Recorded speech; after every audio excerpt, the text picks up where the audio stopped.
Hello, everyone, and welcome back to the CDL podcast channel. Man, in this episode today, we've got a lot to talk about. This episode is being recorded a couple hours after the OpTic Process video dropped, kind of detailing their season as well as the formal retirement and Envoy leaving, as well as Vanguard just dropped this past Friday. So we've got a lot to talk about in regards to the new game, our thoughts on it, some of the S&D tournaments that kicked off. So if you enjoy this podcast, be sure to leave a like, comment, and subscribe on YouTube, as well as drop a follow on the audio platforms and come check out Kyle and I on Twitter.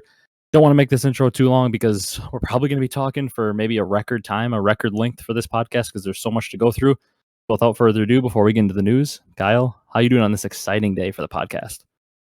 Oh my gosh, it's been a whirlwind week, to be honest, with all the um the game dropping, and then everyone's like, where's the OpTic announcement? Yep. And then obviously we get a super I guess emotion wrought episode of the process, and and then obviously all the news that follows with that. So it's been obviously a lot of news, a lot to keep your head on a swivel about. There's tweets flying left and right, and center about what's going on. But yeah, just super excited to delve into everything that's been going on. Yeah, it's going to be a whirlwind. Like I said, basically the format of this podcast, so you guys are aware of what you're going to be listening to. We're going to start out with a lot of the OpTic Texas news. I'm going to have to catch myself. I'm going to want to say OpTic Dallas a lot since that's what we've been saying for the last couple months. But OpTic Texas, we're going to talk about that news as well as kind of some of the details of it. And then we're going to dive deep into the process and kind of go over our thoughts because there was a lot to unpack there. And then kind of getting into some more overall scene news for the CDL, and then get into our Vanguard thoughts and kind of kick it out. So it's going to be a long one, so buckle up because we got a lot to talk about.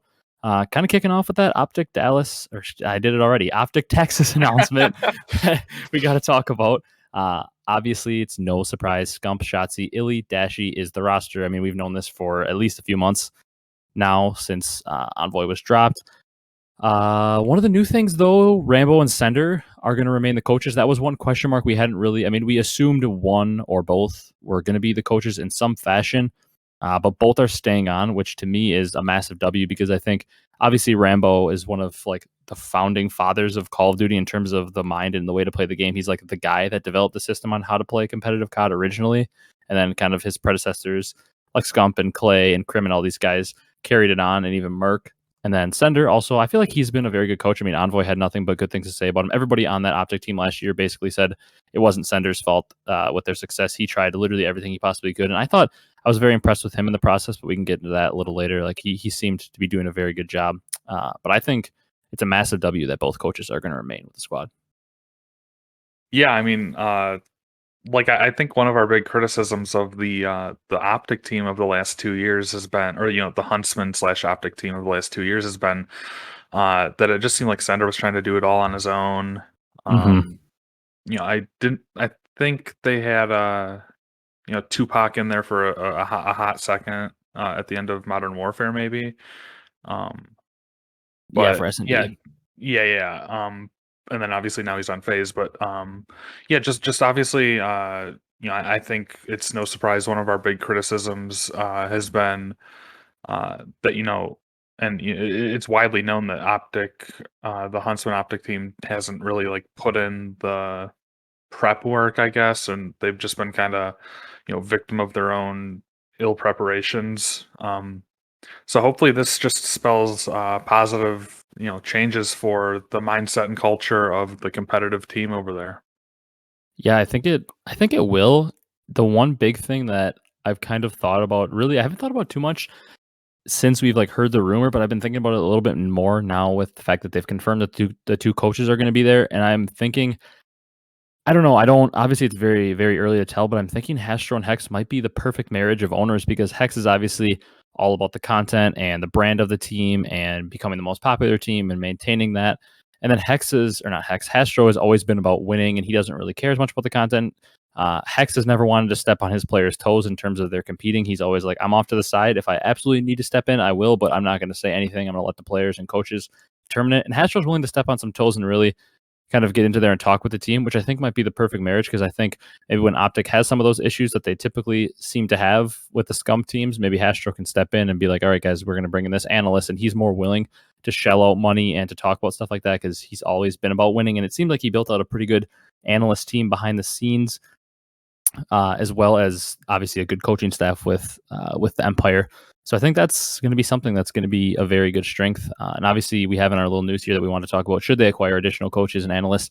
I don't necessarily know if they need to acquire additional specific like coaches, like assistants. Like you've got Minnesota with Saint, and then now Looney as an assistant. And then they've got analysts. I would say I think OpTic should maybe bring on maybe a search and destroy analyst as like another coach, but I think they should bring on more like statistics analysts like JP for New York. And I believe, oh my God, I can't remember who it is. But there is a stats guy for Minnesota, but I'm blanking his name right now. Reppin? Yeah, Reppin. Yeah. I think they should bring on somebody maybe like that, like a stats guy. Oh, yeah. To help with analytics. But coaches wise, I don't think they need any more coaches.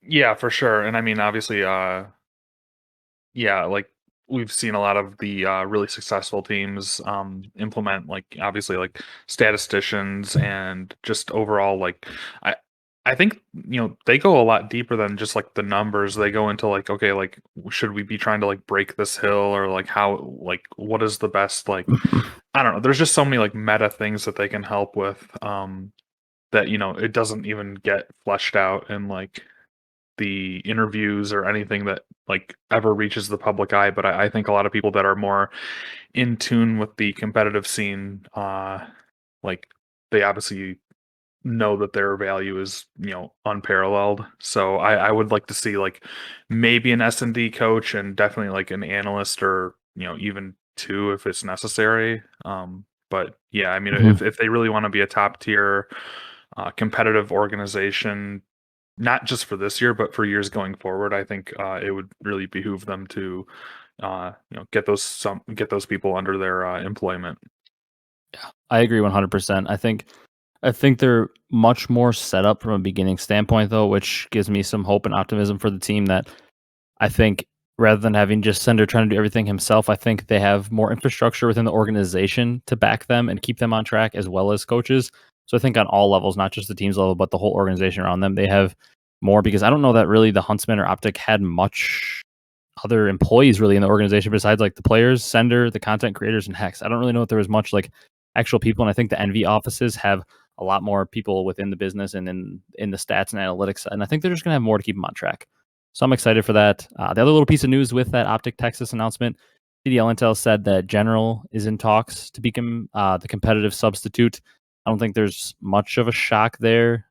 He's been the sub for Huntsman and OpTic for the last 2 years. Not like a super exciting play because he's not some like young up and comer, but I guess it makes sense if they're comfortable with him.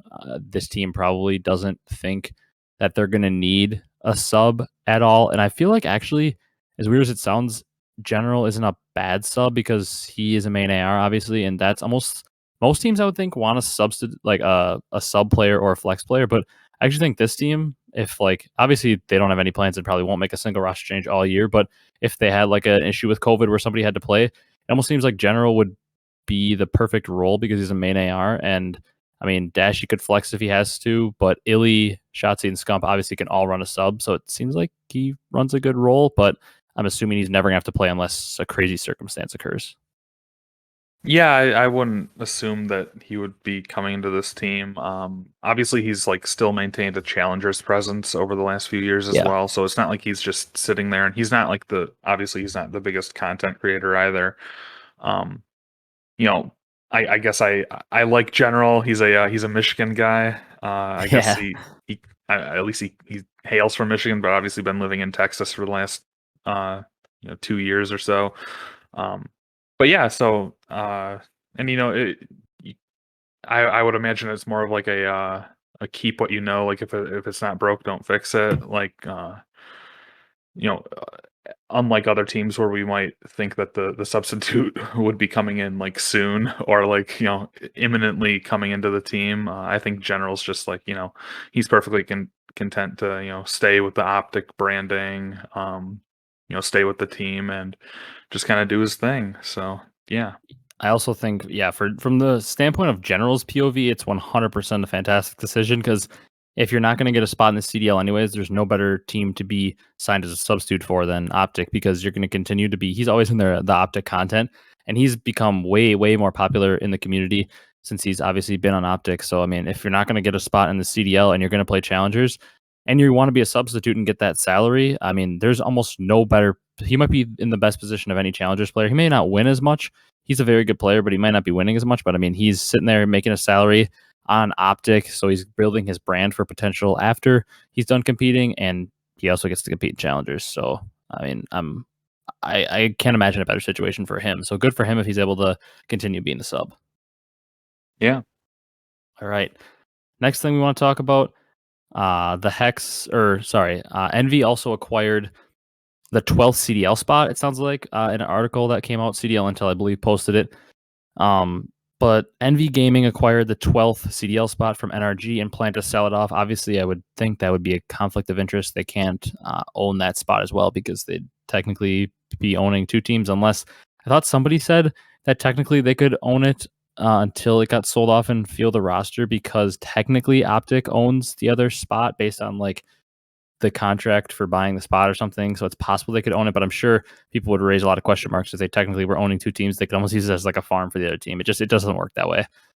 But it sounds like there's a lot of suitors, according to Jake Lucky as well. There's a ton of suitors that want to buy the spot, which is what we heard just a couple days ago. We heard that it was potential that we were going to be playing with 11 teams because nobody wants it.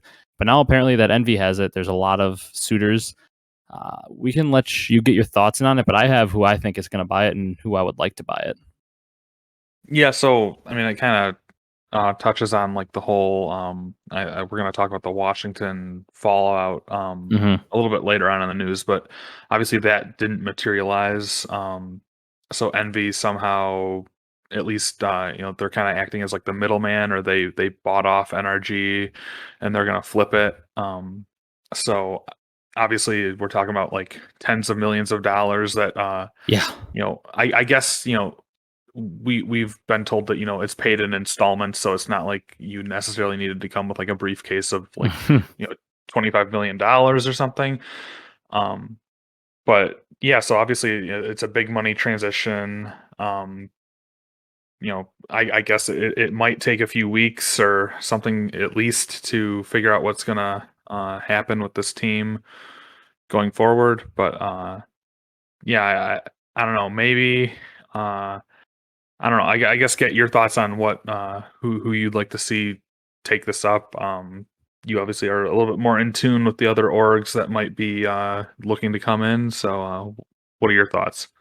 I mean, the orgs that come to mind, I mean, we heard all the rumors about Cloud9 coming in next year at the Vegas team. So I'd have to think that they're maybe one of the potential suitors. This is obviously not confirmed, or I don't know this for sure, but I'd have to think Cloud9 would be one team that's potentially kind of checking out what could happen here. I would think E United is probably checking it out because they've been rumoring and hitting that COD for how long that they want to get in. I think E United probably has the worst financial backing. They've always been an org that hasn't necessarily had all the money in the world and have had to kind of pinch pennies a little bit. And I think Cloud9 would have a lot more say. So I think they'd probably beat them out. But the team I really want to see, and the team that I actually think is the most likely, is Complexity. And they're like literally the dream team, in my opinion. And I think that's partially maybe the reason that we're hearing OpTic Texas and not OpTic Dallas, because obviously Complexity is headquartered, like, I think literally across the street from the Hecz quarters. I'm pretty sure they're like down the road from the Hecz quarters is where the Complexity facility is in Frisco, Texas. But they're known as like the Dallas esports organization now because they were bought by the Cowboys, and they have Tim the Tap Man recently joining the ownership group. So to me, I think I kind of am going on my bold early prediction and saying that Complexity is going to buy in as the 12th spot before the CDL starts this year. I think they're going to field the team. They may not have a great team because obviously a lot of players are locked up, but I think they're going to be a destination organization in the future potentially if this does happen, because they have a rich history in COD. Obviously, we're home to really the first dynasty, unless you consider Frico the first dynasty, but Complexity is right there as one of the greatest organizations in COD history. They've always done it the right way. Everybody loves their owner, Jason Lake, and also they'd be a dream for the CDL because they have a history in COD, so they're going to bring a fan base. They bring Tim the Tap Man, one of the biggest video game creators in the world. They bring Jason Lake, one of the most stand-up owners in the league, who's also good friends with Hecz and Hastro. And they bring the Dallas Cowboys and Jerry Jones into the CDL, which is, I mean, one of the most popular brands in the world of sports, maybe the most popular, most valuable. So it would be just wins all around. And I think that's potentially why the Dallas name was left open and they're called Texas, is because maybe we're going to see the Dallas Complexity. At least that's my hope. Yeah, I mean, even just bigger than Tim the Tat Man. You have obviously the NFL connection with Dallas, so obviously they're not short on finances by any means, or at least they have potential to get more backing or Yeah. um, you know obviously I think Dallas is even they're up there with like Manchester United and like Real Hmm. Madrid for like most valuable like sports franchises. I don't know. It's crazy to even think about. And obviously Tim the Tatman, Yeah. one of the best or one of the most prolific streamers, recently went over to YouTube as well. I think we've touched on that too. So brings in the possibility of co-streaming CDL, and obviously Hmm. he's very like in tune with all of the competitive figures, and obviously has a big Warzone presence and everything. So yeah, just opens up a lot of opportunities, and just really excited to see what happens in the coming weeks. And I'm thinking that the other reason I think it's kind of to harp on that, like the possibility of it happening too, is I think like Jerry Jones and any like potential people from the Cowboys that would want to like reach out and learn more about this potential purchase. I mean, they have friends they can reach out to. The Vikings have ownership, the Will family in the Rocker, as well as the Kroenke family with LAG. I mean, we've got that I can think of off the top of my head, two different NFL owners are involved with two CDL teams. So they've got obviously the history to talk to other NFL owners and people in their circle that are in similar circumstances to them to kind of talk about what this league is and how to get in and if it's a good idea to get in. I think it's an absolute dream if they could potentially get in. That's like the number one team. Obviously, an organization like Cloud9 and United with history and COD and stand up organizations would be fantastic as well. But I mean, for me, I'm hoping that I'm hoping that complexity's in, and I think it's a real possibility. But we can move on to kind of more of that OpTic Envy merger stuff. There's a lot to unpack. Uh, I think. I mean, I don't know. I believe that the Envy ownership of that other spot, like we talked about, is going to be temporary because I don't think they'll let them go over the year. But I think this at least kind of ensures that we're going to have more than the 11 teams that they potentially rumored, which would be a nightmare. I think we're at least safe to say we're going to have 12 teams because they're going to be at least forced to put like a challengers roster on there. Which I mean, I think regardless, even if the roster sucks, we just want 12, not that odd 11 number. But we can kind of move on to more of this NV OpTic merger stuff and what it means, some of the other stuff that was announced. First thing being Teep Bobby Poff, and I'm not really sure how to say this guy's name. I've actually never heard of him. Seems like he's a smaller up and coming Warzone streamer, but Sebasperin, I don't know, might be. If I'm saying his name wrong, I apologize for anybody that's been watching him. But they're now under the OpTic name. I mean, for a guy like TP, that means he's under the OpTic name again. I believe Bobby Poff and Teep have both been kind of under the NV Empire name for a little bit now, at least. And they're joining as Warzone content creators and maybe a potential OpTic Warzone competitive team if that becomes even more popular. But I mean, competitive Warzone's already pretty darn popular. But yeah, your thoughts on those three joining as the OpTic Warzone team / content creators? Yeah, the announcement video was super. I was cracking up. Teeps like, you know, bitching about the you're not rotating, you're not Mm-hmm. rotating. We're going to Superstore. I was just cracking up, and obviously Bobby Pop is just like he's a super charismatic streamer. I don't know if anyone here has watched him, but just like he embodies this like persona. Um, he sounds like an auctioneer. Just I don't know. He's gonna fit into optics so well, and obviously Teep is has a long-standing history with optic, having been the coach for them in the past, and excited to see it. Like this I'm gonna just assume his name is like Sebastian or something. Yeah. Um, but just excited to see how Hecz utilizes him into content. Obviously, Warzone is just a content machine. Mm-hmm. Um, and bringing in these guys, and then like I think they even like name dropped like OpTic Warzone, so that kind of hints at this whole like CDL Warzone like orgs getting into Warzone like competitively. I don't know what that entails, but it seems like a lot of these content creators are like aligning themselves with orgs, or a lot of these like Warzone creators are aligning themselves with orgs, and like so I don't know. Hopefully that materializes into something, because I think that just opens up a floodgate of new eyes into competitive and some cross pollination there. Yeah, I'm hoping that it could potentially be something that's partnered with the CDL so we can get more eyes on competitive COD. Uh, I've said it a lot of times. I'm not the biggest Warzone fan. I've never really enjoyed playing it, and I can't honestly say I've ever watched much more than maybe the first week or two it came out. Initially on Modern Warfare, I watched a little bit of it, but I'm not the biggest Warzone fan. But the names I'm excited for. I mean, I've never really watched Bobby Puff, but I know a lot of people love him, and I know he's been around for a while. So it seems like somebody that would be a good content creator to add to the team as well. And then TP, obviously, from his competitive background, I know him a lot, as well as being the coach in OpTic. I also like that in the video. He's kind of in the background screaming because that's kind of the thing he's known for on his time as the coach of OpTic. Is he was like towards the end of the Dynasty roster, and then the Black Ops 4 roster that had all their chemistry issues. He's kind of known for like trying to do everything possible and just nobody listened. And it was like he was talking to a brick wall. So I just thought that was kind of a funny little kind of thing to give to the competitive fans of OpTic, that they probably had a good laugh with that, because it was kind of like watching a little throwback of TP trying to teach everybody the right way to do things, but nobody wanted to listen. But yeah, I'm excited for them. I'm excited for the potential of Warzone being associated with the CDL, because I hope it can bring new viewers in, but I'm also scared of the possibility it could take players out to go over to that.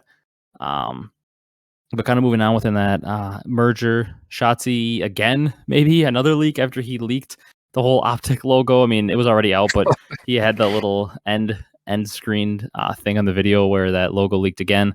But he potentially leaked Z-Laner going to OpTic, another Warzone player and streamer, which is apparently set to announce tomorrow. And there was talks that it could be a Karma formal Z-Laner Warzone team. And this was kind of our little confirmation that Karma's still on the team, as he kind of like hasn't really made a lot of content recently, and people were like questioning if he was still on OpTic or what was going on. But apparently, maybe Karma, Formal, and Z-Laner are a potential Warzone team, which could be pretty exciting, because from what I've heard, I believe Z-Laner is one of the best Warzone players out there, and then obviously we know Karma and Formal could get to that level. Yeah, with the whole Z-Lander thing, like it just kind of it brought me back to the end of that video where like Formal was like, I know a guy, and like because obviously Scump gets up to go like scrim with the competitive team, and like they're looking for a third guy, and Formal's like, I got you, and Yeah. so obviously it leaves, and then I think they even announced that they're going to announce that they said they're going to announce the who it is tomorrow. So if you're listening, this would be on Tuesday, so maybe we'll hear something by then.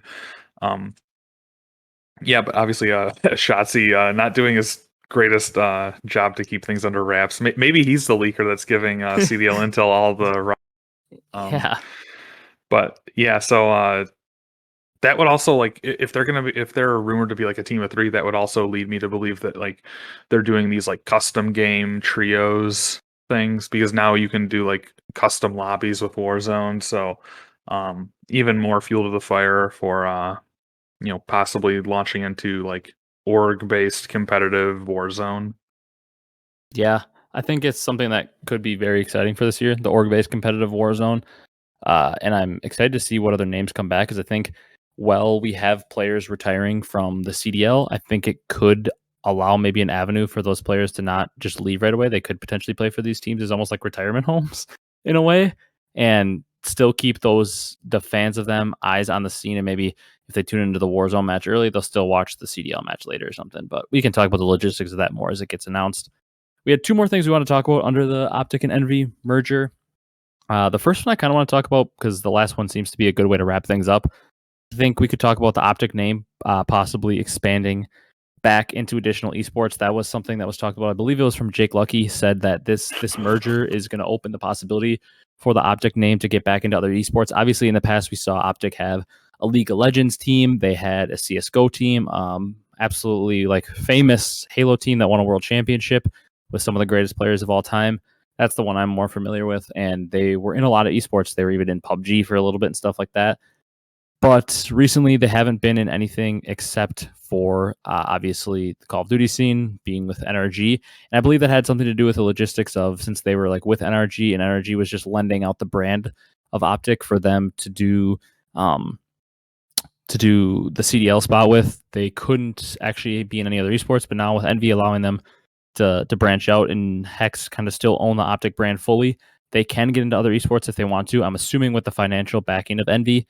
So that could be something that would be very, very exciting if OpTic is to potentially get back into Halo, maybe back into CSGO, maybe into Valorant.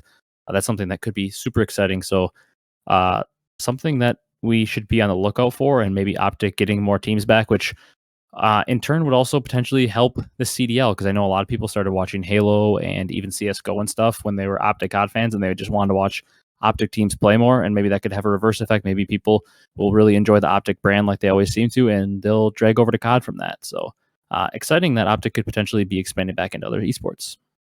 Yeah, I mean, I don't really watch many other esports, like competitive esports, really. I mean, I'm familiar with like the gameplay and stuff, but as far as like tuning into events, so um, yeah, I think it would be exciting to see OpTic potentially get back in there. I think it probably wouldn't be associated with Hecz too much. I think he's more like, he's just gonna be with the COD, Mhm. with the COD team. So, obviously that would require them bringing in more people. I don't know if they would necessarily like maintain the same content production level around that team. I would assume they would to some degree, because that just seems like what OpTic is all about, is like creating narrative based storylines around their competitive teams. But yeah, I mean, it'd be fun to see them branch out in due time into other esports. Yeah, and I think he could drag more popularity back into COD, because like back in the day when he had like a CS:GO team, it's actually just killing me. I can't remember the guy's name, but CS:GO and like League of Legends, they never make any content outside of like COD's like the one esport that makes content really outside of like their competitive game. And I remember like when they used to have Vision, when Hitch made that, they would have all of the teams combined. So like the CS team would be in there, the Halo team would be in there. And Hecz, even though nobody wanted to make content, that was still required. If you were on OpTic for CS:GO, you had to make content.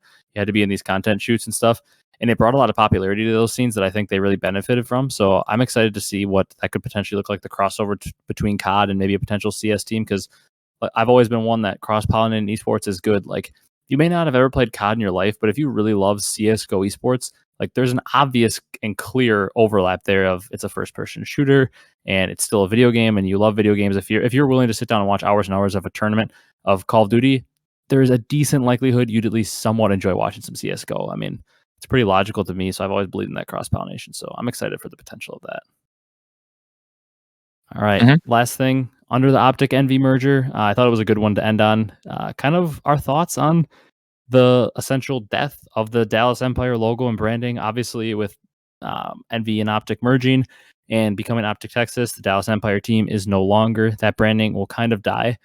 I can give my quick thoughts on it because I think you might have more, but I'm honestly pretty sad to see it go, because I think it was kind of one of the best branding jobs in the league. I thought they did it really well with the whole build an empire thing, and kind of like the black and gold color scheme. Kind of, they were almost like the villain team, because a majority of people are fans of OpTic and they're like their biggest rival. They're almost the team that played the villain. So it's kind of sad to see that like dark logo with the crown on it. They were kind of like viewed as the villain, but they were always winning.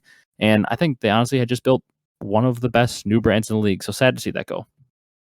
Yeah, I mean, I think I want to echo everything you said. Also, I think it was really cool how they in the crown they built in like the N and the V into Yeah. like if you look at the old logo, it's like the left side of the crown has like an N and then the other side has a V. So kind of an homage to Envy, like their parent org and stuff. And yeah, I everything you said, I 100% echo. I think it's one of the better. It was one of the more simplistic logos, but just like the whole like everything around like Empire, just a very like we're here to be the best. Um, and obviously they won the inaugural CDL season. And obviously Hastro's a mainstay in the Call of Duty community. One of the more outspoken team owners, team execs, and so you know, part of the traditionalist, I guess. At least having known of Hastro for a long time. Even before I got into competitive. Just kind of sad to see that whole like rivalry dissipate. But I think more of me is excited for what's going to happen in the future. Yeah, I'm super excited. Obviously, like you said, sad to see it go, but I think they kind of took on that villain role. I think we're gonna see somebody else step up this year. I think obviously the easy pick is New York, because they've got Krim and he kind of embodies that villain role, but Clay likes to do that too. I think it seems kind of weird because New York has become such a loved organization with Zuma kind of making them super popular with the flank and everything. But now he's gone obviously to Faze. I don't know. I think we might see New York fill in that villain role pretty well, obviously, because a lot of people they're going to be going at it with Crim and OpTic going at it like they always do, as well as Clay and OpTic. So excited to see them fill in the villain role potentially, if that is the case. But I'm also sad to see the Empire brand go. But are you ready to fully dive into our process kind of review and thoughts? Because that was the next thing we wanted to get into, kind of a deep dive. We both just within the last couple hours watched the full process and are ready to kind of give our thoughts on each little part of the video. Yeah, let's go for it. All right, so we're gonna kind of basically go through the order in like chronological, like the video in chronological order pretty much, and give our thoughts on each piece as we kind of saw fit. The first one being after the season 5 group play W with Faze. That's kind of where things went in a downward spiral for the rest of the year. I believe they were in the video, they said 2-0 going into that match. I think both teams were 2-0, and it was obviously a big match for seeding. OpTic could potentially take that 1 seed and get that bye into the second round. Or no, they don't get a bye into the second round in the major. What am I saying? But they get that 1 seed and they're in the winners bracket and have obviously potentially the easiest path to make it further in the tournament. And obviously at that point, they really hadn't beaten Faze at all. It was kind of their kryptonite on the year. And they go in and they fry him and they beat Faze in around 11. And it's like, it's kind of the momentum swing. Like, here we go. This should be like, we're towards the end of the year. We're getting in the group play for our last major. Should have been the momentum swing they needed to kind of kick things off and maybe make a run and try to win champs. And then after that, it just went downhill. They kind of stopped trying as much in practice. They weren't as focused, almost like they got complacent, which seems to be a super big issue with OpTic whenever they get a big win since, I mean, since like Black Ops 3, it's been an issue with OpTic and Scump and Formal teams where they beat the team that they really need to beat and they almost get too high of a high and they just kind of stop trying to practice. So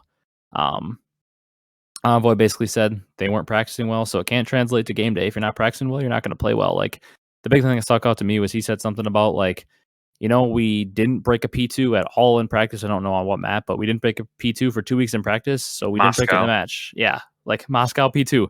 Didn't break a P2 for 2 weeks in practice, so how are we supposed to break in the match? And I mean, I can get how frustrating that could be from the standpoint of Envoy when he's trying to get the team to practice so hard and they just won't do it.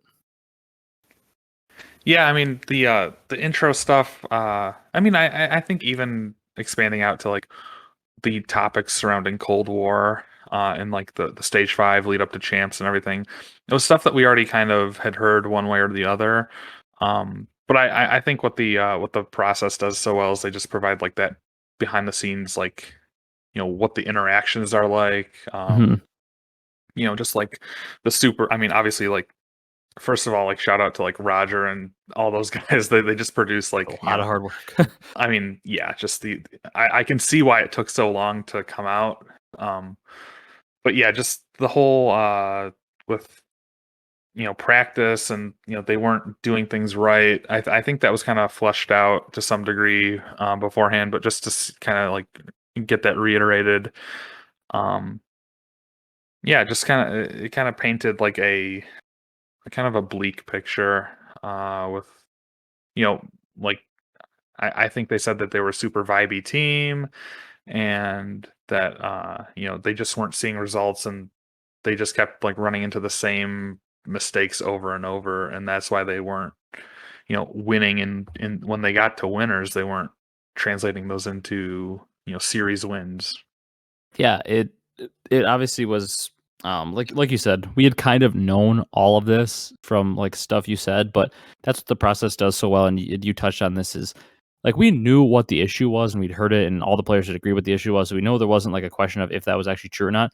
But it's kind of fun to see the dynamic in the room and like see it why it was that way, and so you could kind of feel it out yourself because like you can hear like you hear that all the time in sports too, like the chemistry was off or like we just didn't prep well enough, and it's like okay, well like I get what that means, like I get you didn't prep well enough, but like what did that look like? And that's something that's so cool about esports to me. And the process was like we got to actually see what that looked like and like kind of hear the players talk about it so we could actually get more of a feel of like, okay, this is why they were frustrated, this was happening. And I mean, it was something cool to see. Then kind of the next step that we saw was they were super, super frustrated about the fact that they hadn't won a match in the winner's side aside from stage 1, and that was super frustrating for the team that every time they got to a major, they were in the winner's bracket except for the one time in the middle of the year, but they're in the winner's bracket, so which is obviously the place you want to start. You give yourself a cushion, but every single time they used that cushion in the first match, they lost right away and they were down to losers. They didn't give themselves kind of a push, win a match or two, get yourself to winners finals or something, and it was super frustrating for the team, which is also kind of understandable.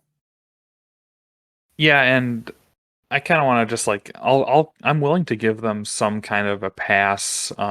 Just I think everyone saw the difference between like when they transitioned back to LAN for majors 4, 5, and champs. At least for that, and so I mean, as far as like the early on beginning of the season, like majors 1, 2, 3. Obviously there was like a growing frustration with among the fan base and among like just the casual observer for like why isn't OpTic doing well? Like they have such a good team, and yeah, just obviously squandering those winners bracket positions. I think it was like the top 3 teams from each of the 2 groups would make it into winners, and then the bottom 2 would start in losers. So obviously they rarely had an issue with finding themselves top 3 in their group, but just making it into you know using that favorable position to only have to win like 3 or 4 matches to win a major. They never capitalized on that, and that was one of the big frustrations even during the season that I had, because I was like, man, this team, like they're just too good to keep doing, like they're just finding new Yeah, ways to lose. So I think that was good to hear.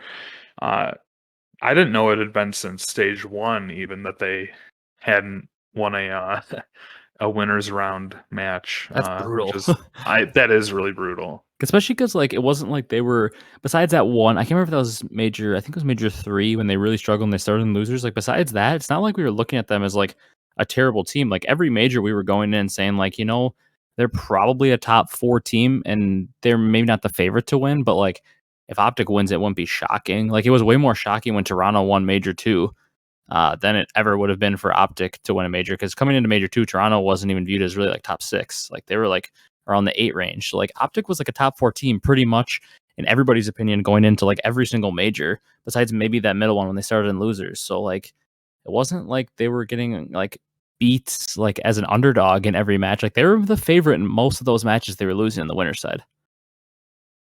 Yeah, I mean, like I you hit on that perfectly. Like I think all of our narrative going into majors and stuff was like, man, is OpTic gonna, like, obviously they're gonna probably be there on Sunday, but are they gonna really like take that next step and like play in the finals or Mhm. even squeak one out? Just yeah, like you said. Yeah, you want to talk about your next topic? You wrote this one down. I want you to take the glory in this one. It was honestly kind of like middle of the video, kind of a lighthearted moment that was I think they I don't like it doesn't seem like anything that was said in there really need to be thrown, and I think they just want to troll us and make us laugh a little bit with this part. Yeah, so we had obviously, like, there was Crim 6 made a little cameo appearance on the process, and obviously requisite, he's talking with Hecz, he's holding a cigarette. Just super. I mean, Crim 6 is just like gold anytime he's on the He's content camera, gold. or yeah.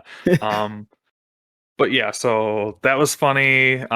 Also, later on we saw Formal also smoking a cig, and then Hmm. fellow was outside, uh one of them also smoking. So it's just like, oh my gosh, like, I guess we kind of knew Formal and Crim and stuff. They always like joke back and forth about it and stuff. It was just kind of funny, kind of like lighthearted little like things. I don't know. It was just something I noticed. I was like, oh, this is like, yeah, just briefly touched on it. It was I don't know, made me laugh Yeah, a little bit.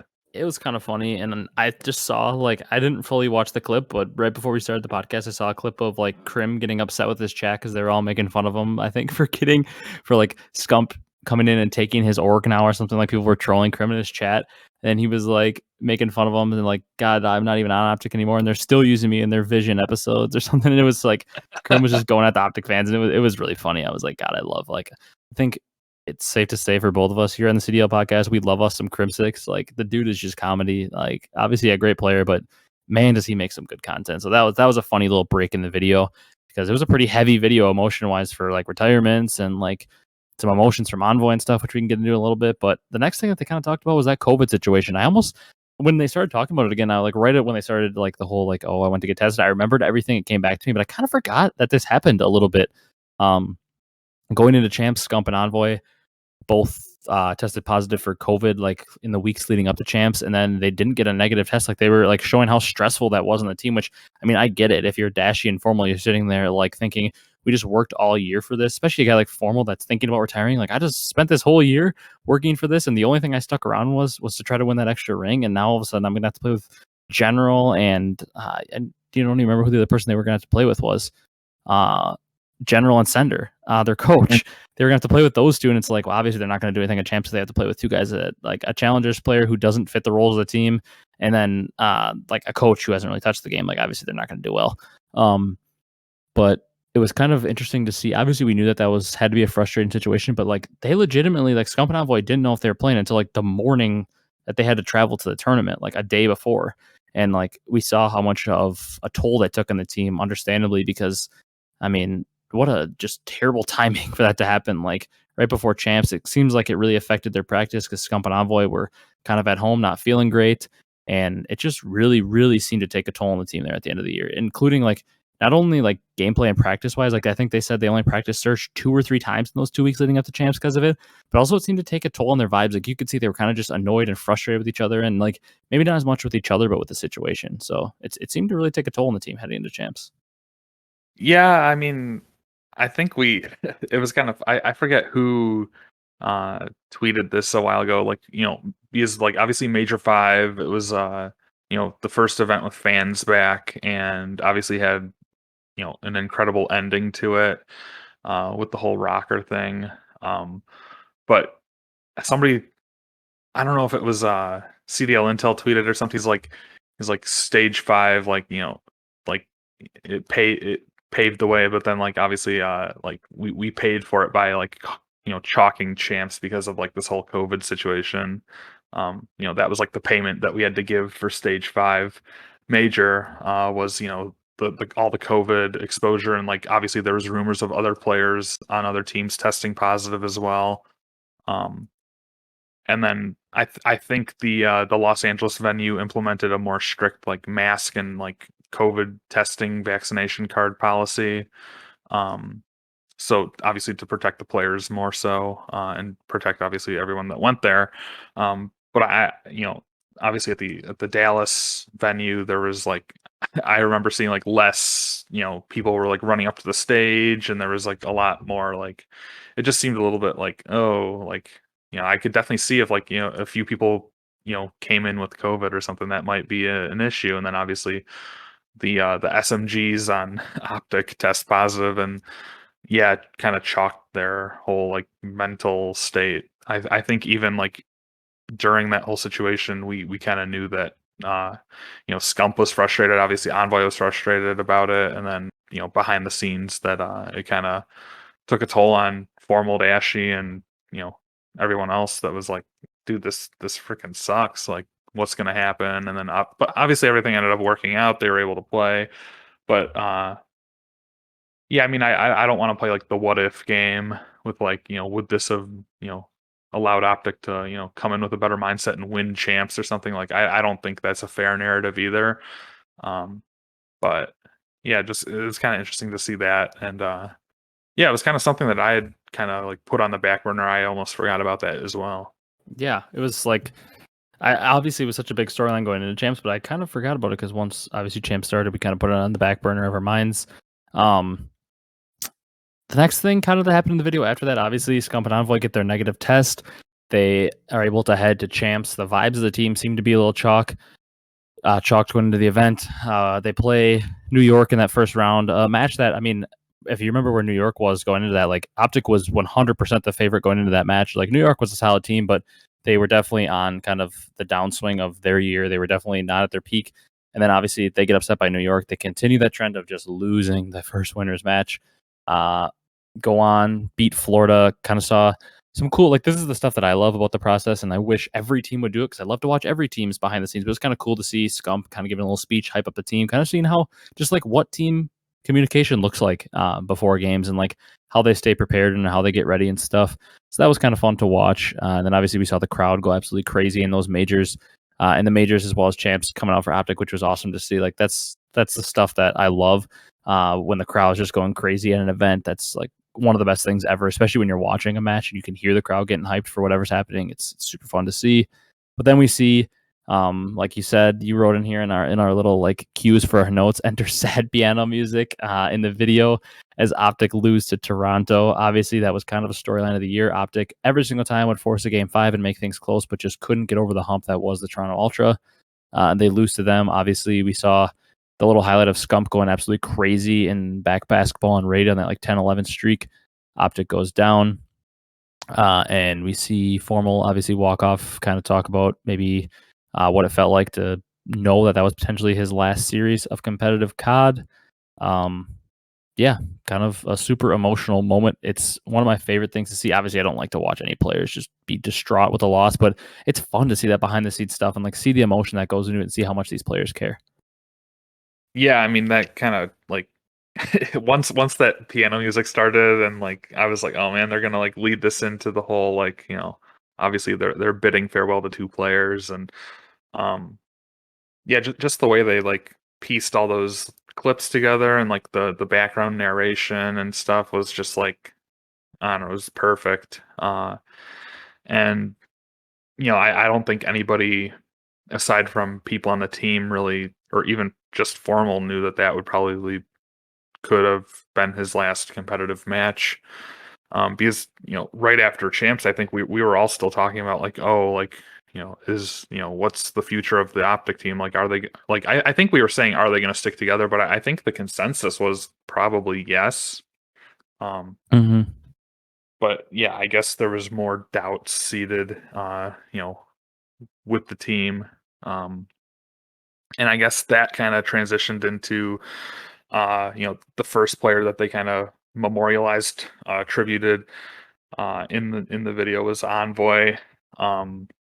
Yeah, one of the teaser trailers from the process was like Envoy. He was kind of had some red eyes, and he was kind of like it looked like he had been getting emotional and stuff, and then obviously that transitioned into the full blown scene, where he's saying that what have you learned in the past few years and how has that made you as a person and intercouple that with like Hector giving like a super glowing review you know of Envoy and just like the kind of person that he is behind the scenes. And I don't even think Hector even talked about like the player that he is. He was more just talking about like what he's willing to do for the team and everything.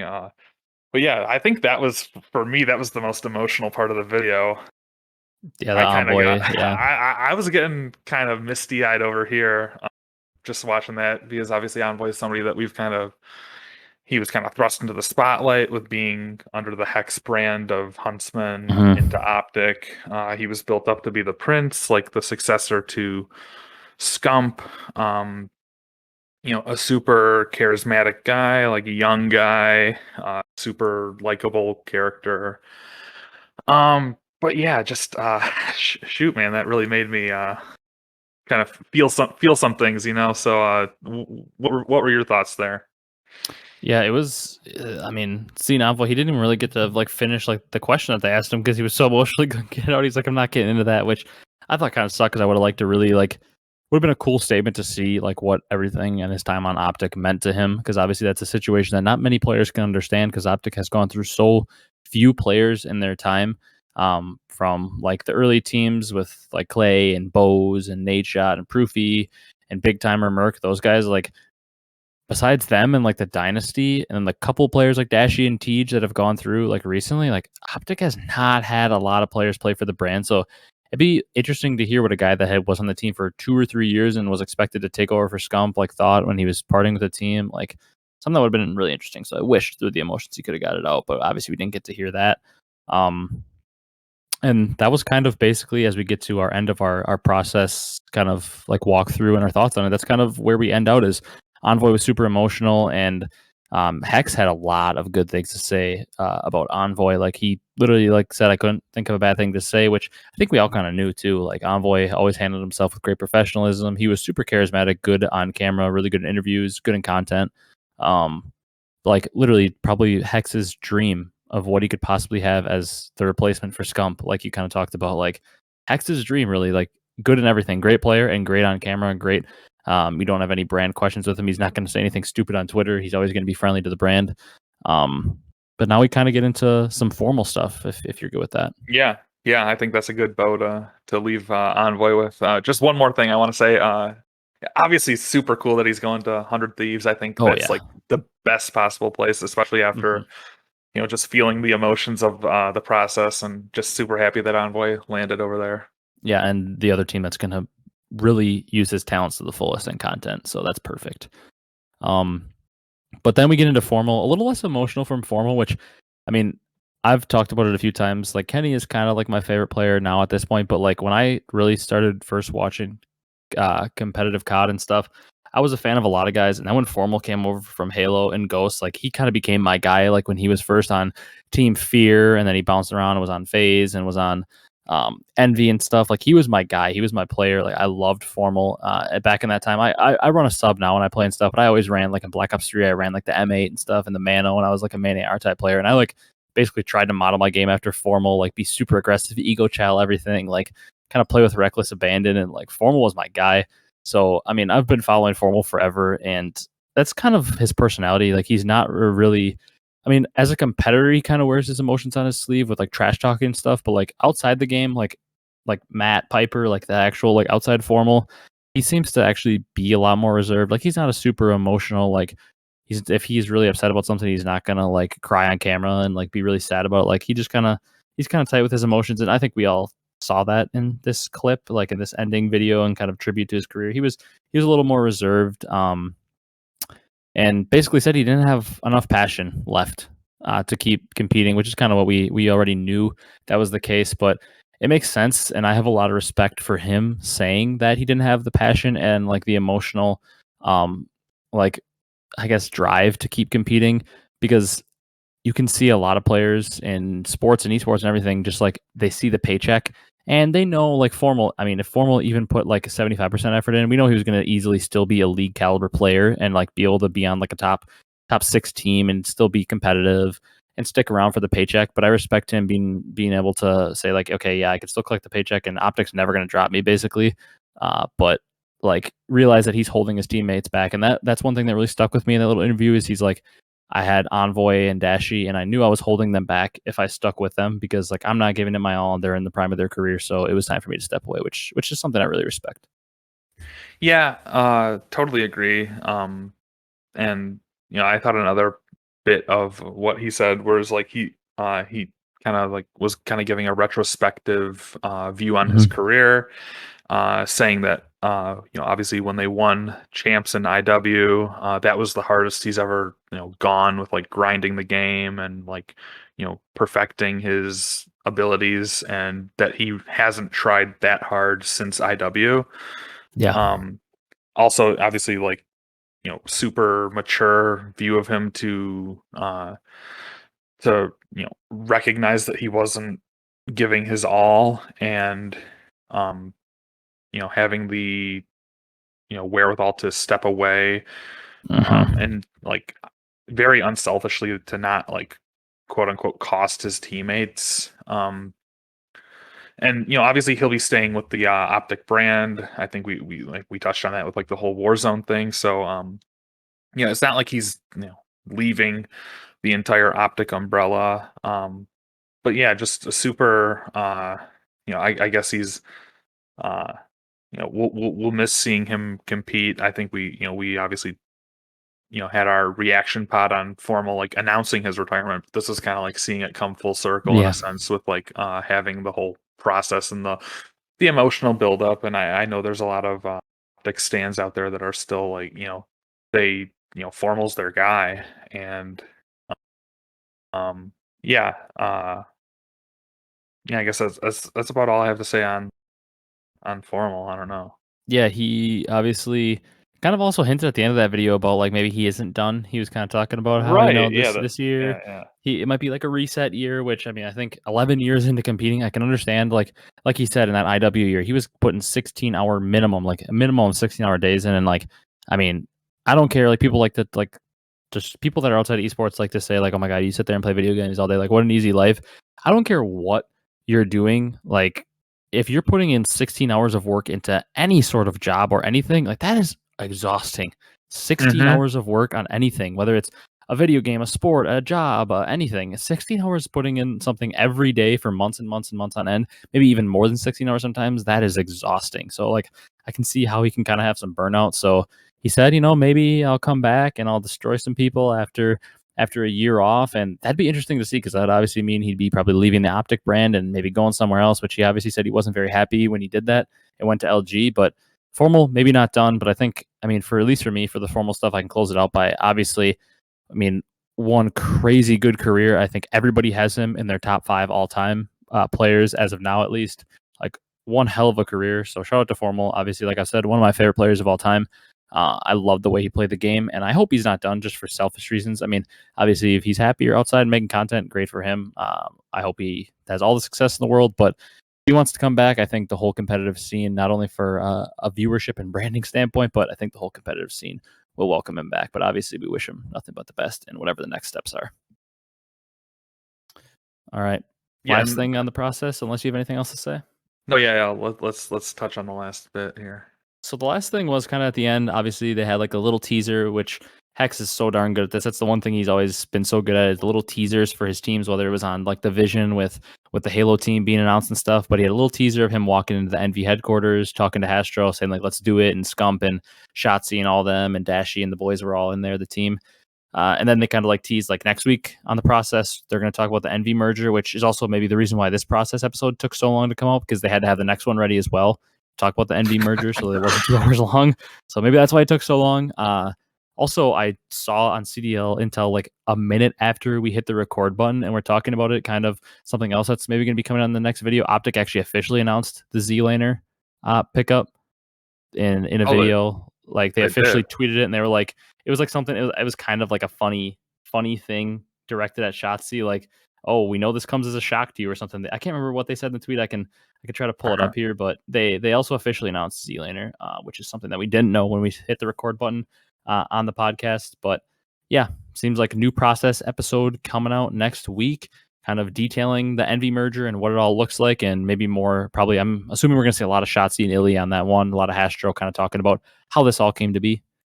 Yeah, I'm obviously already looking forward to that. Got to mark your calendars, get the popcorn ready for that one. Because Mm-hmm. obviously this is like this week's process is like, where we were, and then I think next week is like where we're going. So obviously we're gonna probably see a lot more of like Illy, Shotzi, and Hastro, like you said. Um, Hecz just like parking his G wagon on the street and walking into the NV headquarters. It's like, okay, like just such a good lead into what we're gonna see next week. But yeah, obviously nobody builds up, anticipation like the OpTic brand. They have their finger on the pulse of the community with what they want, what everyone wants to see. But yeah, that about wraps up the process, the long anticipated process. Yeah, yeah. The video for Z-Lander was like, you never saw this coming. Welcome to OpTic. It was like, I think they kind of just were like, well, shoot, Shotzzy leaked it, so we might as well tweet it. Oh my Kind God. of an announcement. So Shotzzy maybe not putting a good impression. Then the other thing above it was Hecz welcoming the guys in, and then he said, and welcome home. Mega welcome home to the OpTic Hall of Famer Rambo, which is something that's kind of underrated in this transition. Is like Rambo, he was on OpTic before Nadeshot. Like he was like the original guy that won championships on OpTic, like before Nadeshot was even involved. So like kind of cool to see Rambo Ray kind of head home to his original home in Call of Duty. But yeah, we can kind of wrap up the process stuff.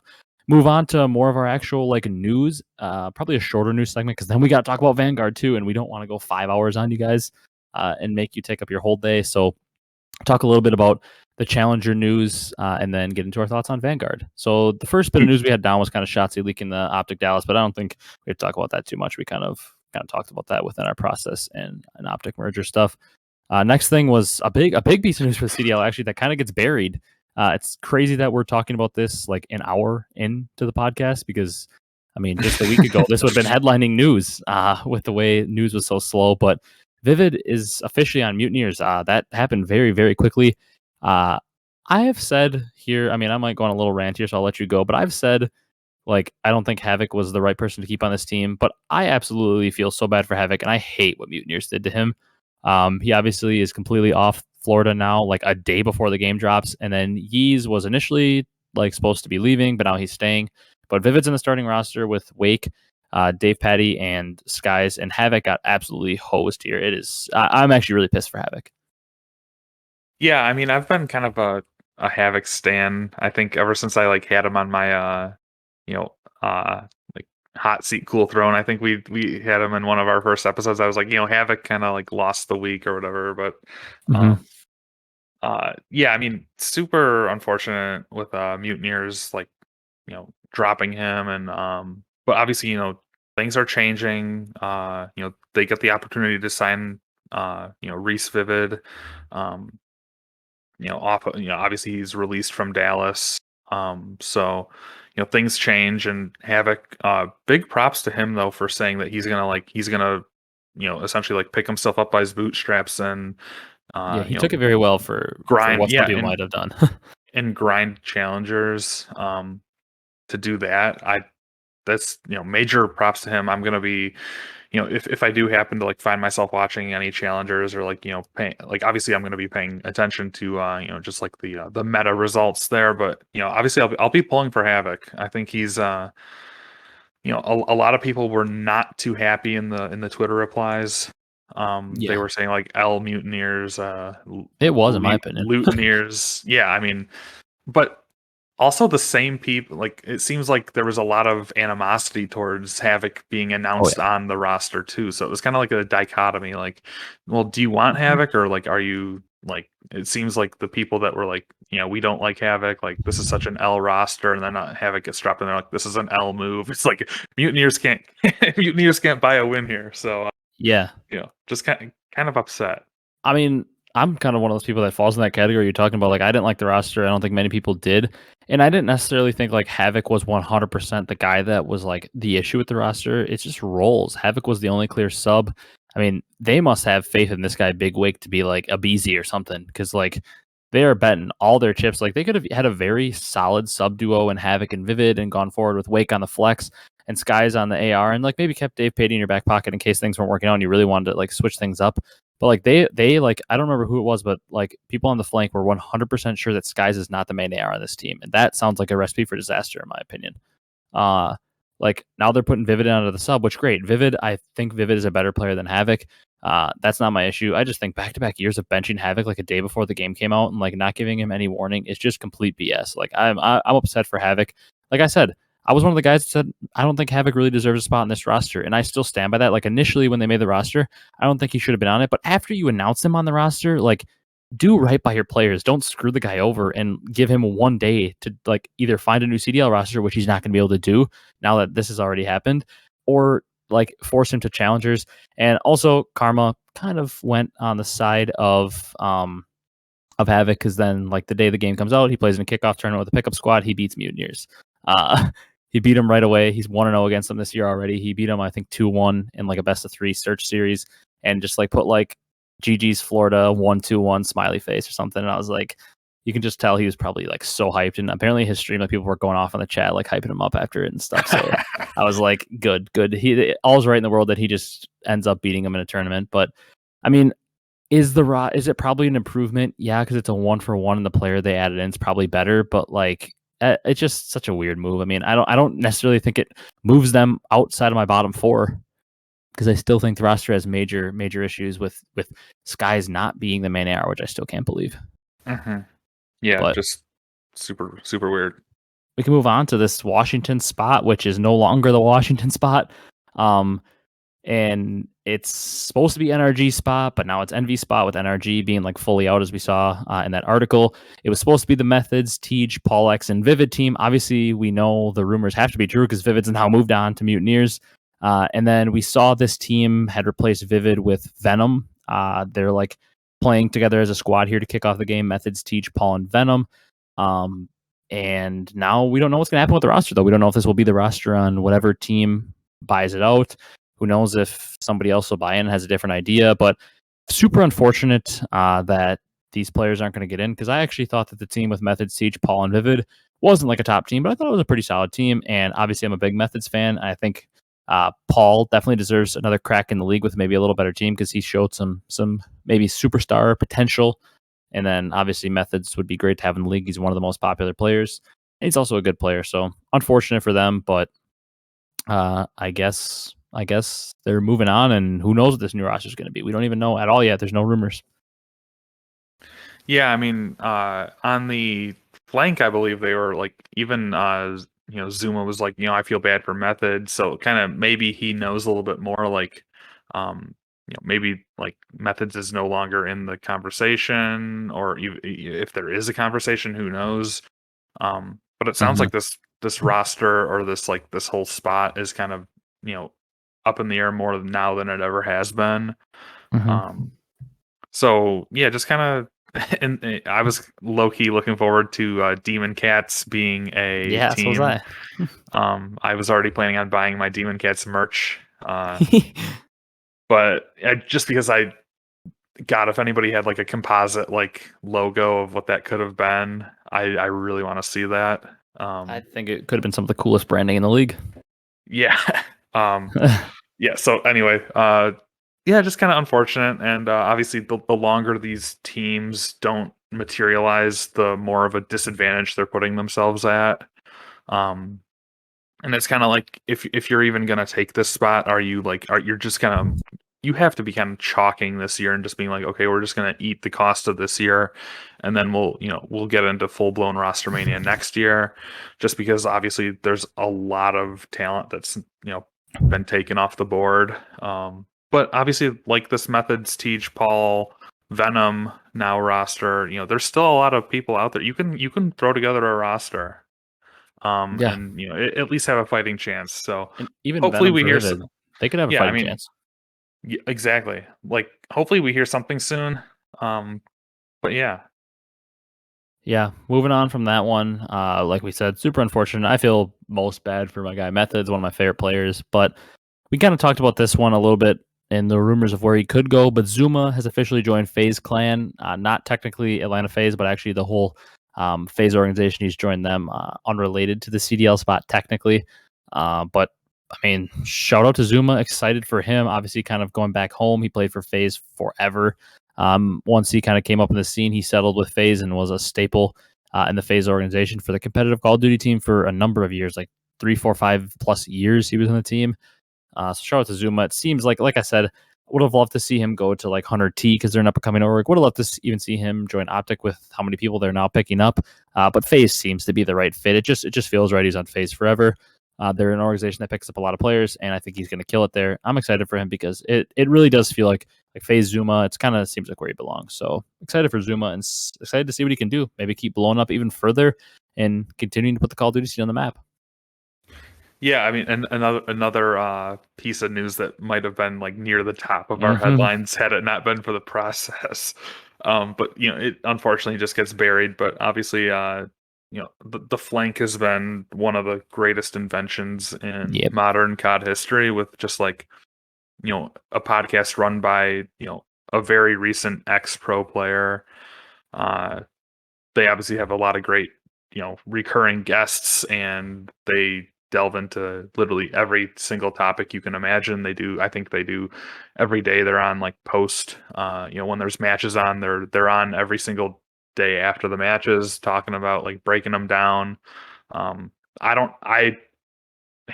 hand up, I have not had a time to I didn't have time to get into all of their post game breakdowns, but I'm sure they're like super in depth and Mhm. well thought out.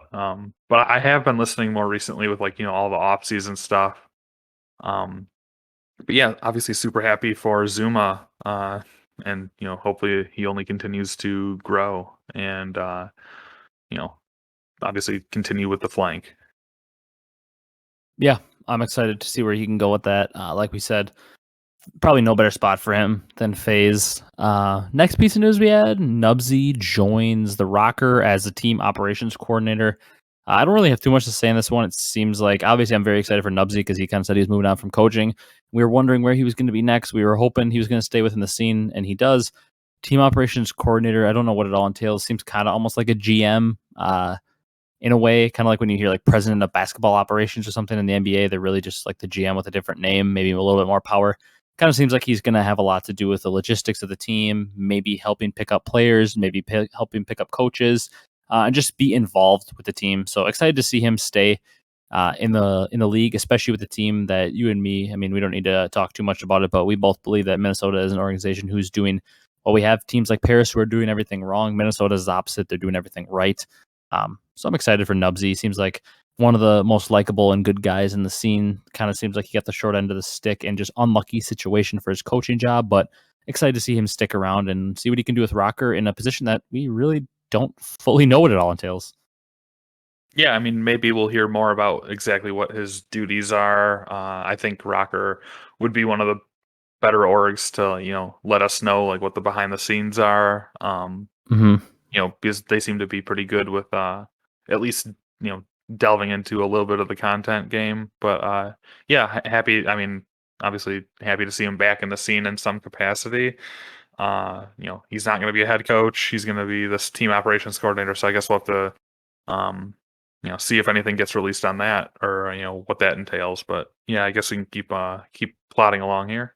Yeah, and then we've got two challengers teams, one confirmed and then one maybe hinted at. The confirmed one being Aqua. Just a couple weeks ago, we talked about his retirement, and now he says, "Yeah, I'm giving challengers a go." The competitive itch, and I said right away, I'm like, I don't think this is the end of Aqua. Like this guy is still very good. Seems like he still has that itch to compete. He's still relatively young. He's playing with TCM, Fame, and Katani.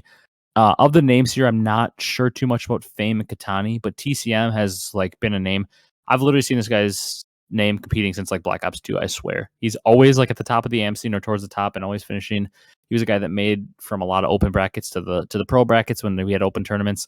He's been around for ages, and I know he's at least a somewhat decent player. I believe he runs a sub. I could be completely wrong, and I don't know anything about Fame or Katani, so I can't speak to them. But seems like a pretty decent roster. I can't remember the organization. I wish I would have wrote down. It was like Six Gear or something.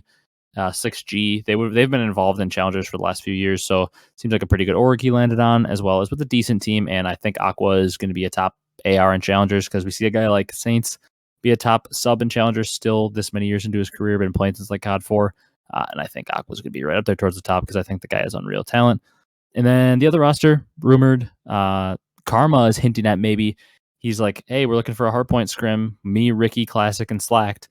And I think that'd be kind of fun. I don't think he'll probably take it super seriously all year, but we saw him really not play any competitive games at all towards the beginning of Cold War, and then a couple people asked him to randomly play challengers, and he destroyed everyone. Like that's just what Karma does, especially because he typically is an insanely good early game player. He usually dominates early in games, and I'm not going to be surprised if he just decides to play a tournament for fun and gets like top 4 or something after like not really playing multiplayer much, because that's just what Karma does. Yeah, I mean these two teams. It'd just be fun to see what if anything happens. Obviously with the Karma team, uh, it seems like Aqua's looking to take it at least a little bit more seriously than Karma. Yeah, And obviously we were talking about uh, Aqua, potentially leaving the competitive scene as a whole and focusing on streaming and stuff like that. But yeah, so I guess hopefully we are able to have some room to talk about challengers news. In weeks of competition. Whenever that kicks off. But and Challenger I guess starts before the league normally. right, and I guess we'll just have to keep our eye out and see if he's getting good placements or what's going on because obviously the whole like hot musical chairs of rosters and the North American Challenger scene is it's like who's playing with who this week. So I guess we'll have to see if that team sticks or what's going to happen. Yeah, I'm interested to see. I mean, Karma's wife, Holly, has been like for the last I swear every few weeks I see a tweet saying everybody please convince Damon to come back and play competitive. I miss watching him. I want to watch him, and she's been just putting so many tweets about that. I want to watch him play again. I think not a single person in the world doubts that if Karma grinded again today, probably even without grinding, if he started playing again for a week, he'd be right up there and be a league level player easily and could be a top player. We know the levels he can hit when he's motivated. So be something interesting to see if potentially he could come back. Maybe his wife's going to keep nudging him until eventually he listens and decides to play. But I'll be super interested to see if he actually sticks with it or if it's just something he's doing for fun because he's just that good that he can just come back and, be on a top challengers team for one event if he decides to play. Another guy potentially hinting at returning to competitive, Rated. He hinted that he wanted to come back, maybe play challengers. He's like, I know I'm giving up a guaranteed paycheck with Warzone, which also would be super interesting because I believe him and Tommy are on 100 Thieves for Warzone. So I wonder what would go on with that contract and stuff, being on 100 Thieves. But Rated wants to return to competitive. I believe he's playing in a tournament right now, like a Code Red 20K variant tournament. As we're recording this with Kleenex, Cammy, and Bance. Kind of Bance, one of his longtime former teammates. He's playing the main AR for that team with Cammy on the flex, and then the Toronto duo of subs. So interested to see how he does in that because it's happening while we're recording this. But yeah, Rated wants to come back. Yeah, I mean, maybe we're seeing a kind of a two-way street at least, where once you go to Warzone, it doesn't necessarily mean that you're putting away the competitive, sticks forever in a sense. Staying hot. Yeah, well, I mean, you have Karma who's playing Tarkov until 5 in the morning, and then you have obviously Rated coming back, or saying that he wants to come back. So there is a path back to at least playing these 2Ks or whatever the heck's going on a weekly basis. But yeah, just I know a lot of people in the EU scene, Rated as one of their guys. Yeah, so maybe he'll come back in some capacity. Who knows? Yeah, hopefully we can find him as a top challengers player if he decides to come back because he also is one of those personalities that was not afraid to go at you and kind of became a villain in a way in some sorts. So another fun personality to make his way back into the league potentially if he does that. Whether it's this year, next year, expansion, whatever, it'd be fun to at least see him back around. Another super popular European player. Last piece of news before we get into Vanguard stuff. Classic and Shawnee, a very odd pairing, are a potential group of two looking for two for challengers.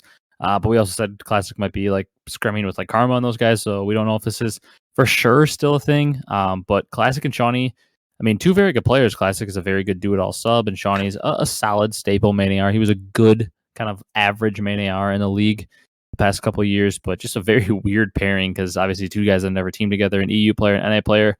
I think if they get the right pair of teammates that they're still looking for a team of two together, they could have a very solid team because I believe in both these players to be league level players, but just that's what I thought when I first saw it. Just an odd pairing.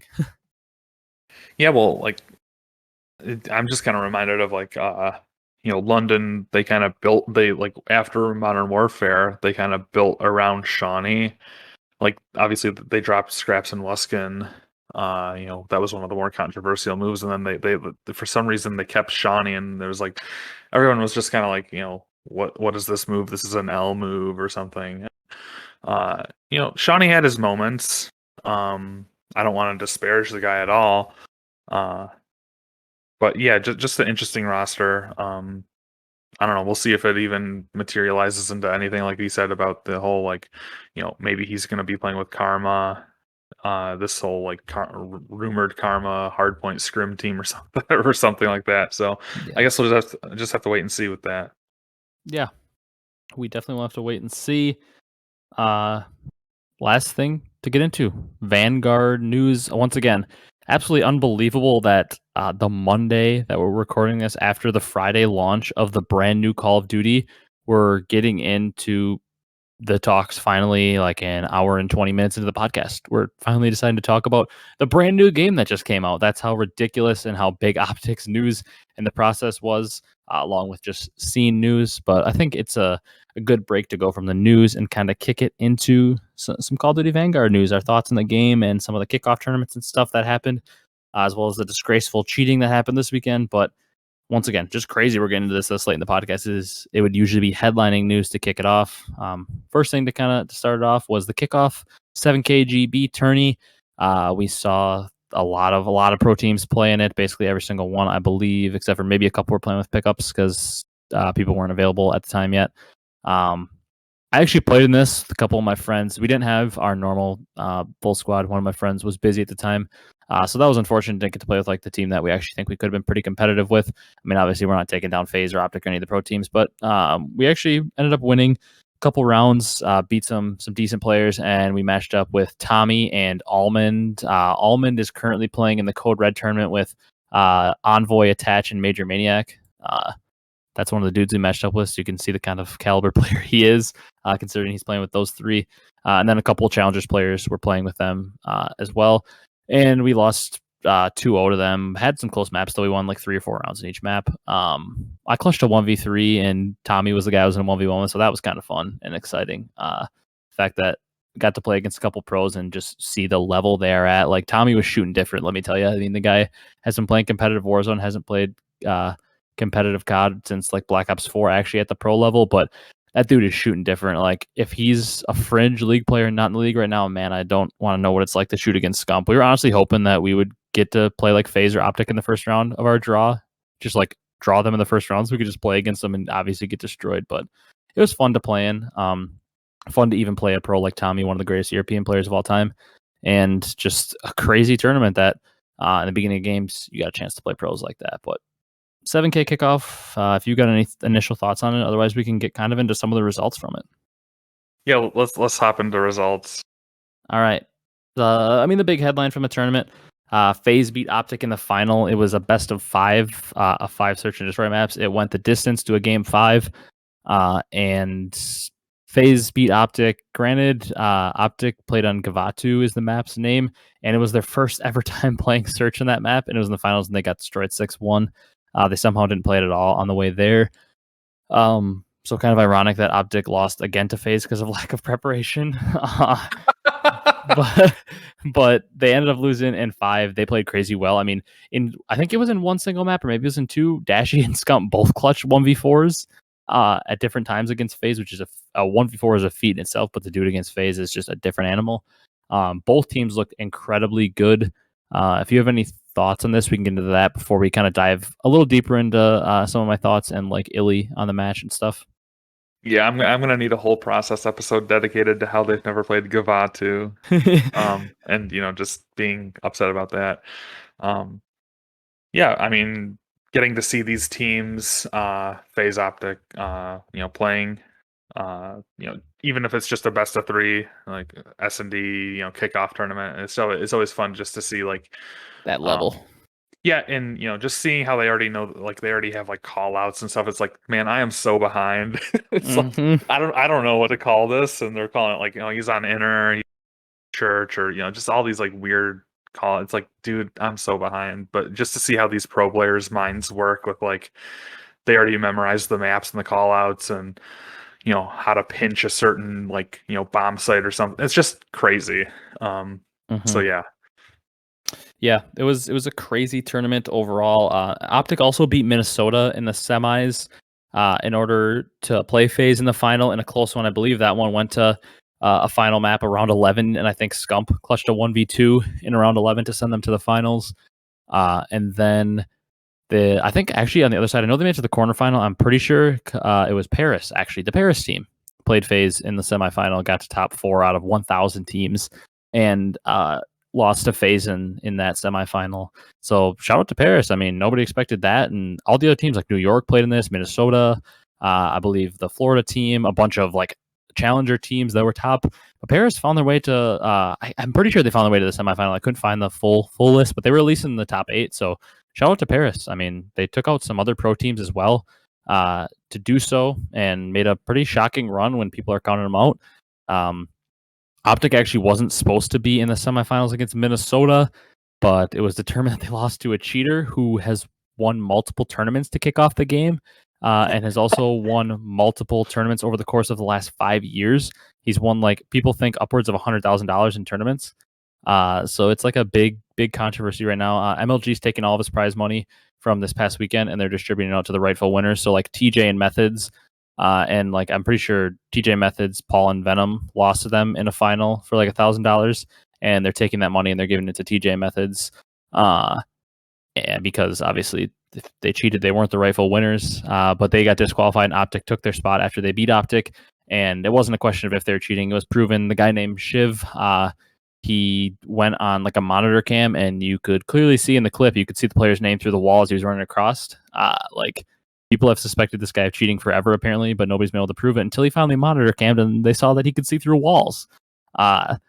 So OpTic was able to move on. I was just really upset with this because I obviously, like, integrity is a big thing to me, and to be found cheating in a tournament like this, like, what a loser is my main thought. Especially that he's been doing it for years and cheating people out of money. And then he apparently has a teammate. He was playing with a teammate that everybody loves. Like Envoy vouched for him, Temp vouched for him, Parasite, like a bunch of the good, good integrity, like good withstanding pros vouched for this other guy that was on his team that he didn't know he was cheating and stuff. And I felt bad for the kid because he's an 18-year-old trying to come up in the scene, and apparently he's like a top challengers player. And now a bunch of people were accusing him of knowing the guy's cheating, but all the pros vouched for this kid and said he wasn't. So happy to see that. But we can get your thoughts on this. But the other thing that really pissed me off about this was he then tweeted a list of a bunch of challengers players. He said, yeah, all these guys are cheating, by the way, if you're going to go out for me. And like a bunch of the pros, like Parasite's like, I've teamed with a bunch of these guys aren't cheating. And a bunch of pros vouched for a lot of the players and listen, like, dude, these guys, like, there were names I recognized even as challengers players. And they're like, dude, these guys aren't cheating. And like, that really pissed me off because, like, if all the pros are right, which if all the pros are vouching for you, like, you know that you're not cheating. Like, they wouldn't do that if they were unsure of it. So I was just really pissed off to see him try to take all these people down with him. Like, you're literally potentially ruining careers and ruining lives, like potential careers, by saying people who aren't cheating are cheating. Like, absolute scumbag behavior. And I'm glad the guy's basically getting exiled from the scene. Yeah, well, when you said you were gonna go on a you weren't lying. But yeah, okay. My first thing is, like, where is the anti-cheat? Where's this like ricochet thing that's coming in? Because there was a lot of like Twitter noise about like we can't do any challengers things until this anti-cheat is proven and in the game. Just because, is there ever going to be a cessation of these like accusations until we have a proven anti-cheat? Like, what if some god squad of unknown players comes in and beats, like, some established AMs and stuff, and then they get instantly accused of like having walls or aimbot or something? It would just be so, much more beneficial for the scene if there was a functional anti-cheat to, even to just prevent any kind of like, cheat hack software from being present in the game. I don't know. I have zero expertise in software development or anything like that, but it cannot be that hard for a multi-billion-dollar company to implement an anti-cheat that could possibly, like, transition from game to game. It's not like they have to develop it, necessarily just for one title. Like, why can't it permeate into all games? I don't know. That's just my thought. A company that made over $1 billion in Q3 alone on in-game purchases. That doesn't include everything else they made on top of game sales and anything else. Just in-game purchases of skins. And I don't even think that include Overwatch either, all the other games they run. Just Call of Duty, they made over $1 billion in one quarter in just sales on in-game items. Like, you're telling me it's that hard? I understand that an anti-cheat might be hard, but for a company with that much freaking money, it can't be that difficult to implement it. But we can move on to some of the other stuff from that tournament, as well as my thoughts and your thoughts on Vanguard. But that was my main thing I really want to get on this topic. Like, if you're cheating in a video game, even if it's not COD, you're a scumbag. And especially if it comes to the point where you're cheating people out of money over the course of years and years and years. And also when you then go out and try to like fake and false accuse challengers players of cheating, it's just like you're potentially ruining people's lives and their potential career and future by like saying they're cheating when they're not, because some people are going to see that list and they're not going to be in tune with the pro scene, but they're going to be in tune with the challenger scene, and they're not going to realize, and they're going to think this guy's a cheater, and they're never going to want to play with him, and they're never going to give him a shot. Like, you could be ruining potential like young 18, 19-year-old kids coming up, ruining their shot by saying they're a cheater when they're not cheating. So Shiv, that dude is a scumbag. I hope he's completely exiled from the scene. I hope he's never able to play in a tournament again. I saw him say like, "Oh well, you guys kick me from here. I'm going to Valorant." Valorant scene, beware. I hope you kick him out. This guy deserves no place in any of esports, and I'm not afraid to say that because there's a lot of things I believe you're going to deserve like a second chance on stuff. But if you're just cheating people out of money for this long, and he felt absolutely no remorse after getting caught at all either, like he didn't care, dude has no place in the scene. I'm glad he's gone. All right. Next thing, we talked about kind of OpTic taking out Minnesota in a tight match, and Minnesota being potentially one of the top search teams. Another thing I wanted to touch on, I know you said you didn't maybe watch as much of the kickoffs this weekend. I didn't watch a ton, but I watched a lot of the highlights. And one thing that really impressed me, obviously, we didn't get to see a ton of other gameplay from a lot of players because not as many other players streamed. But something that was super impressive for me and the most impressive player of the pros that I watched was Illy. I admittedly haven't watched like any of like Illy's streams really in the past much. I guess that's not fully true. In Black Ops 3, when he was up and coming and kind of streamed a little bit, and everybody thought he was keyboarding, I watched a lot of his search and destroy streams with like Dashy and Cellium and those guys, all the search stars, Simp, and I thought the kid was a freak. But obviously back then he wasn't as developed as a player. And the thing that stood out to me was like obviously somebody on this OpTic team had to step up. We knew in the comms, and Illy was calming everything, calling things out, like, and obviously he's shooting super straight and playing well, like mechanically, but his communication was next level. It was clear if he called something out that he believed to be true and his teammates went back on him and said, "Hey, I think we should do this." He wasn't like as confrontational as some leaders can be. He was like, "You know what? I like that. Let's do that." And sometimes, even if it's a worse play, just having the agreement and putting the confidence into your teammates and doing everything together can be the right play. So, I mean, Illy was the most impressive player of the weekend to me. The dude's comms were next level. I really got a full dose of actually watching him for the first time. Oh man, you're fully drinking this this Kool-Aid, man. Like especially after watching like you know the process and stuff. It made me fall in love with this whole like OpTic story again. I think every episode kind of does that, and just to hear you say that about Illy and gassing him up to say the least, just makes me super excited about at least just like the storylines and narrative going into the game. Um, Obviously, Illy was pegged to be one of the MVP favorites preseason for Cold War. Obviously, everyone knows necessarily pan out that he No. had his own personal struggles in the game. Not to say that Dallas was not a bottom feeder team by any means, but Illy just didn't have that like breakout season that we were all expecting. So, and obviously people have pegged him to be the you know, everybody's like, yeah, Illy's going to be our scapegoat. Like, we're already kind of deciding that, the first person we're going to, throw under the bus is Illy if this team is struggling, regardless, because obviously we can't, diss Scump, we can't diss Dashy because they're OG OpTic guys.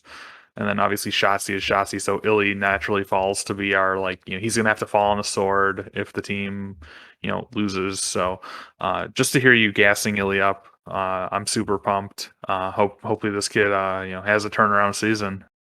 Yeah, and I'm not by any means saying OpTic's all of a sudden gonna be the best team in the league, no doubt.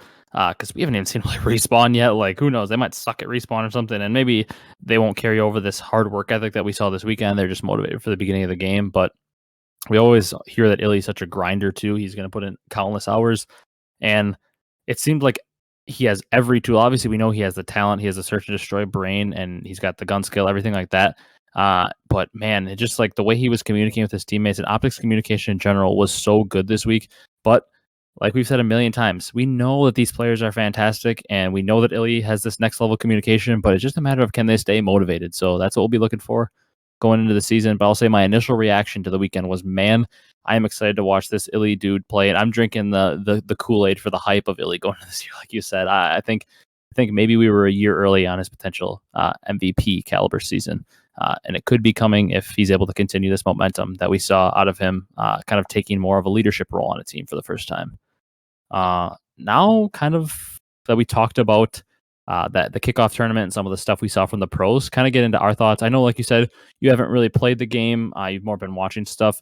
So we kind of have two good perspectives that I think makes for a good balance, to be honest, as somebody who put a number of hours into the game and somebody who's more seen it from an outside perspective. I think we kind of can have a good back and forth as to what things look like from both sides. How many hours did you put in?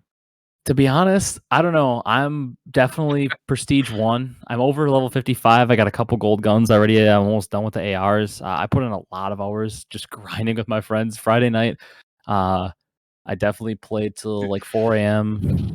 Oh, or Thursday night. That takes Man, me I put in a back lot of to hours. that really takes me back to my heyday of like the Modern Warfare 2, Black Ops 1 days of like just going until like until you start seeing like the sky turn light again. Yeah, you hear the birds. Oh my gosh, that's the ultimate like scariest moment. It's like, oh my god, I didn't sleep at all. Yep, Oh, I definitely did that this weekend. And then daylight savings for me in my area. I that's tweeted about beautiful. it, and then it was 2 o'clock at 1 o'clock, and I'm like, well, I guess I got to play for a couple more hours. I stayed up to like 3, 4 every night this weekend, Oh, and that's I'm not a person beautiful. that sleeps in, so I definitely lacked sleep this whole week. I'm not running a lot of sleep. I went to bed at like 5, and I was up by like 9:30 because I hate sleeping in.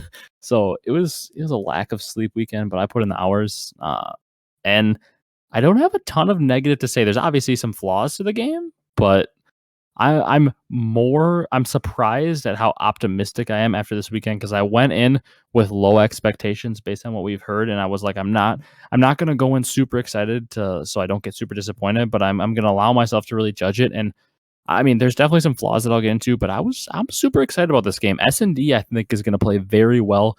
All the pros are loving it, and I played very few games of it, but it seemed like it could play very well. I mean, obviously, I didn't know the maps super well.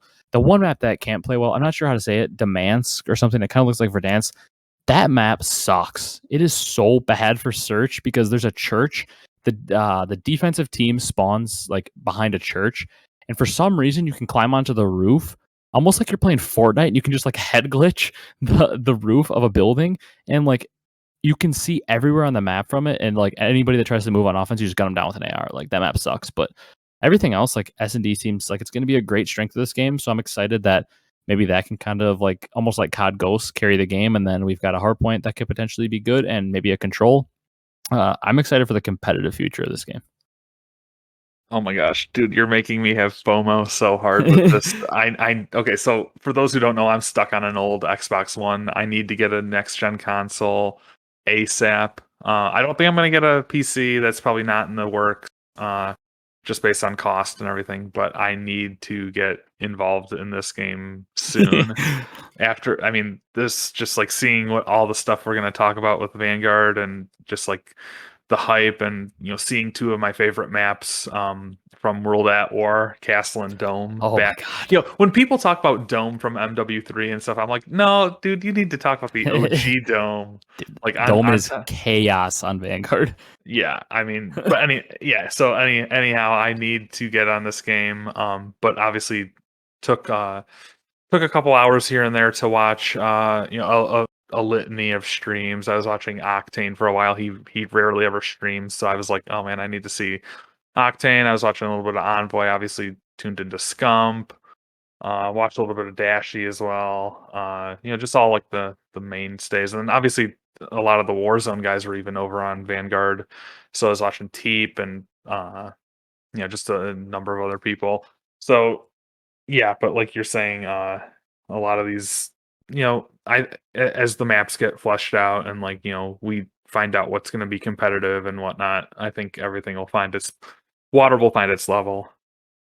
Yeah, I'm super excited for that. I'm glad I'm getting you hyped to play it because I think it's something that's worth playing. The game is it's very smooth. Is like the one way I described it. A lot of times games are kind of clunky off launch, and you always have issues getting on the servers the first night. I actually didn't have any issues. I was able to play the game all weekend. There was like a little bit of an issue where you'd always get this like dev error thing, like this like transmission error, it would always say, when like trying to load into a game with friends. But eventually that kind of fixed itself out over the weekend. And one thing that caught me off guard is I'm usually like, I am a person that really hates ground war with all the vehicles and everything. There wasn't vehicles in any of the modes I played or anything, but I've never liked like the, only in Halo, I liked big team battle with a lot of people, but I've never been like a fan of anything more than like 6v6 in the map. Like I just have never liked those modes. And then this weekend the feature was broken where you'd set it to like 6v6, 8v8, 10v10, like 12v12. The feature to like filter it out was broken. Like no matter what one you put on, you were gonna get anything. So I played a lot of 8v8 on like certain maps and 10v10s. And I was like, God, I don't want to play this. But then by the end of the weekend, I was kind of like, you know, for farming weapon levels and like camos and stuff, this is awesome. I'm getting 60 kills every game minimum because of how many people are on the map and how chaotic it was. So that was kind of fun. Like you said, Dome is in the game. Castle plays pretty good. The trees in the middle are just a little weird. It's very hard to see like a lot of the map. And they had like a lot of smoke in the middle of like some of the maps, which made it a little tough to see, which was kind of a flaw. But Dome, dude, I had a like 175 kill game on Dome. Because it was 10v10 domination or something, and nobody capped the B flag because you literally couldn't touch it. But it is just chaos. And like for me, in terms of when I'm playing pubs, I don't really care that much about like if I'm like absolutely stomping. I want to go 175 and 80 and just like have a million engagements. So that was super fun to me. I wrote in here as a note because I wanted to kind of remind myself some of the talking points. Is this was probably the most fun I've had with the pubs off launch since like BO3 or maybe BO4 because I really enjoyed BO4. It's one of my favorite games. But I definitely had more fun off launch than Cold War. And I think a lot of that is because the abundance of maps.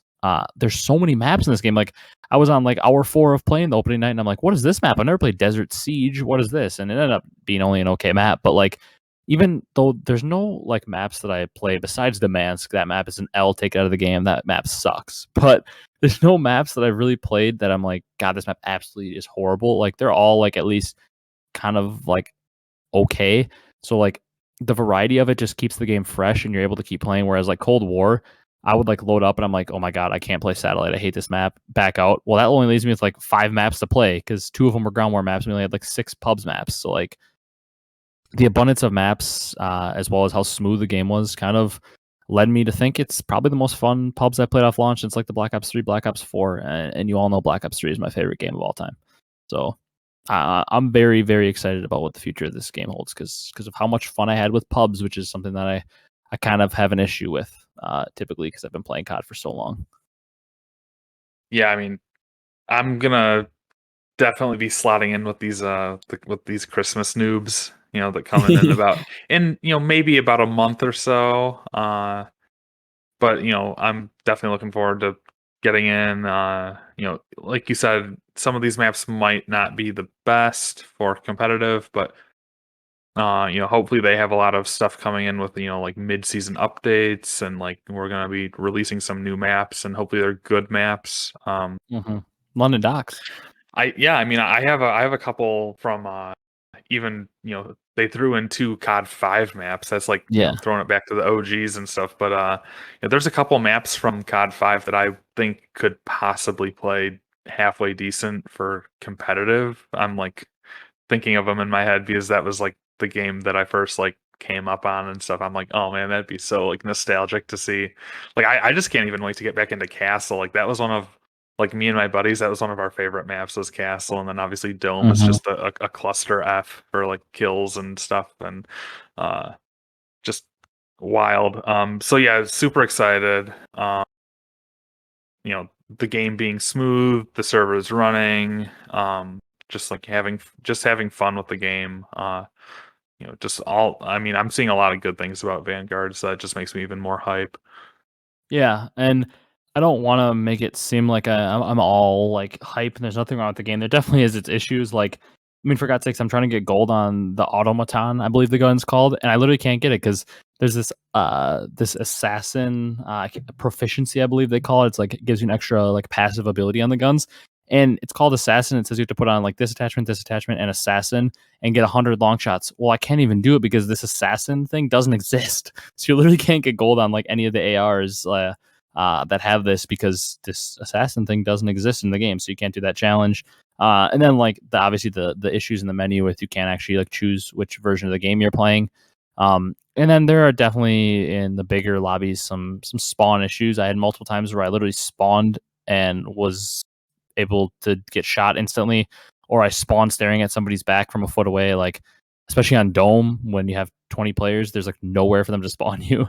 So there's definitely some issues like that, but like I see a lot of good things to look at. That automaton I talked about is one of the like top 3, top 4 pubs guns I've ever used. The thing shoots as fast as like a Scorpion from Black Ops 2, and also shoots as straight as like the ICR with the right attachments. Like if you haven't used it yet at all, I recommend using it before it gets nerfed, because this thing is insane. And I like that was what made pub so fun for me that first weekend. I think I have like 1,800 eliminations with the gun already or something. Like the thing is absurd. I was just using it all weekend, just frying people. I also saw reactive camos are back in the game. The like dark matter of this game is called Atomic. It's like rainbow colored and it moves around on the gun. It's not like insanely cool, but the fact that there's reactive camos this early in the game is exciting for potentially maybe seeing a bunch more reactive camos come out. Overall, I just had a lot of fun with pubs. The game certainly has its issues, but I'm very excited to see what we could have in store this year. I think the time to kill also is maybe one negative. It's very low. Like you fry some people. And then also, I don't know if you saw the thing like CDL Intel retweeted and stuff, but there's like Fortnite bloom on the subs. Like if you're shooting from long range, it's like almost random where the bullets go with subs, which is just something that's kind of weird. So I don't want to sound like the game has literally nothing wrong with it, because obviously any game is going to have some issues, but I'm very excited, and a lot more excited coming off launch than I thought I'd be for this game. Yeah, I mean, it sounds like there's a lot more positives than not to take Yeah. away. So, um, like I said, looking forward to getting into it eventually. Just gotta, you know, upgrade my systems over here, and we'll all be set to go. Probably should have upgraded, a year ago or something, but we're here, we're ready to. I'm ready to get into you know this game, and even more so once we get this hopefully this elo based competitive playlist coming out. Yeah, hopefully that comes out soon. I think they said early 2022, which I hope means January, not February or March. But I think that's pretty much all we've got for Vanguard and news and everything in this very long episode. Probably the longest one we're ever going to have. Do you have a down bad sports moment of the week to close it out if you don't have anything else to talk about on Vanguard?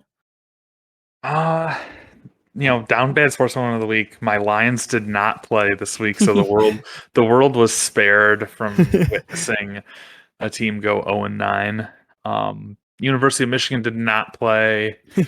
Michigan State lost. That's good for Yeah, you. yeah. Well, that kind of makes me down bad, because like, okay, maybe I was gonna get hype about like Michigan State being in the college football playoff, like in the rankings and stuff, but then they go and lose a stinker to Purdue.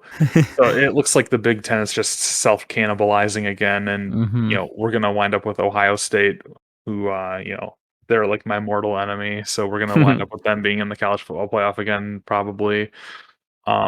So yeah, I don't know, just kind of just Michigan sports are down bad. My Pistons are not doing good either. Uh, you know, I don't want to like. Obviously I'm not going to sound the alarm on Cade Cunningham, our number 1 overall draft pick, being a bust, but it just hasn't been like he hasn't come and taken the team by storm yet. Obviously he had some injury issues earlier on in the season, so he's just getting into his first like few games now. Obviously the Lions are terrible, and the Wings are kind of just like treading water, I guess. They're on like a long, like I swear they're on like a 20-year rebuild or something. It's just like, they're not getting worse, but they're not getting better. So what about you? I don't really have too bad of one. The Colts looked very good on Thursday Night Football. They got a big dub against the Jets to kind of put themselves back in the wild card race. They're only like a game back now at 4-5, because the person holding, I can't remember who it is, but they're holding it's the Steelers at 4-3. So the Colts are kind of right back into it. If Steelers are currently playing as we're recording this, I think they're killing the Bears, but the Colts are kind of right back into the thick of things. I guess the Bucks are kind of playing bad, but I mean, I'm not worried. The Bucks are going to be right there. Probably in the Final Four again this year in the conference finals, as long as they can finally get healthy, which they haven't been at all. I mean, Brooke Lopez has only played 10 minutes this year. So I'm not really too worried about them. I guess fantasy football wise, my friend and I got into like a pretty big money league. We split the cost and kind of drafted the team together. And we had a really good start to the year, but we had Russell Wilson, Antonio Gibson. We had who else we have on the team? Jerry Judy, who got hurt too. We have David Montgomery, who got hurt. Um, we had a couple of running backs I can't even think of right now also get hurt. And then this week, because we were down so many players on our team, we were like, oh man, Chase Edmonds, it's time to start you. We needed 2 points out of Chase Edmonds. He got injured on his first carry of the game and got 0.3. So we lost our fantasy football matchup because Chase Edmonds went out on the first play, and then James Conner proceeded to go off for 40 in his absence. I have like a 3-touchdown game, so that was kind of sad that we needed 2 points out of a running back who's averaged like 13 this year, and he got hurt on his first touch of the game. Which that's it's never fun to lose fantasy football because of an injury. Big sad. But other than that, I mean, my team's had a pretty good week. I guess the Bucks are struggling, but I'm about a panic level of 0, and I'm also not as worried about them because I saw them win a title, so I can die happy on the Bucks point. But I don't think I have anything else to talk about. If you're ready to wrap up this super long episode of the podcast. Yeah, let's go ahead and wrap here. All right. Thank you guys so much for watching. Like we said, probably the longest episode we've had to this point, and quite possibly one of the longest episodes we'll ever have. There was just so much to talk about. Because normally this would be an episode fully dedicated to talking about the new game that just came out a couple days ago, but OpTic decided to kind of screw with us and release a giant video of the whole last year and how things went, and also announce their groundbreaking roster and merger with Envy. So we had to talk about all of that, kind of as well as some of the news going on and the shuffling of challengers teams. But it was a fun episode, a lot to unpack, and it was all stuff that's very fun because it was kind of a mixture of everything we like to talk about, from results to a new game to drama within teams and roster changes. It had a little bit of everything. So if you guys are watching on YouTube, please be sure to leave a like, comment, and subscribe if you enjoyed. And if you guys are listening on any of the audio platforms, drop a follow on there. Show some support. We'd really appreciate it. Our Twitters are going to be in the description if you want to follow us. I'm sure we're going to be tweeting during matches and stuff this year. Gonna have some good interaction on there. So thank you guys so much for watching, and we will see you in the next one, hopefully with some more tournament results to talk about. But we'll see you in the next one. Thank you so much for watching. Have a great day, everyone.